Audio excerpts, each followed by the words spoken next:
આજે આપણે બનાવીશું મખાનાના શીલા। 1 કપ મખાના, અડધો કપ સૂજી, અડધો કપ પૌવા, અડધો કપ દહીં, સ્વાદ પ્રમાણે નમક અને થોડું પાણી એડ કરી સારી રીતે મિક્સ કરી 10 મિનિટ રેસ્ટ આપી દઈશું। હવે તેને બ્લેન્ડ કરી લઈશું। તેને સાવ બ્લેન્ડ નહીં કરીએ, થોડું કરકરું રાખીશું। હવે તેમાં ટમેટા, કેપ્સિકમ, કાંદા, ગાજર, ધાણા, સ્વાદ પ્રમાણે નમક, 1 પિંચ મરી પાવડર, આદુ મરચાંની પેસ્ટ બેટરમાં એડ કરી સારી રીતે મિક્સ કરીશું। હવે પેનમાં તેલ સ્પ્રેડ કરી આ રીતે શીલા બનાવીશું।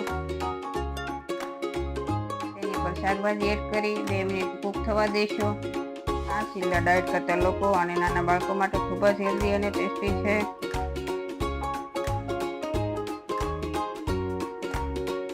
તેને પલટાવી થોડી વાર કૂક થવા દઈશું। તૈયાર છે મખાના શીલા।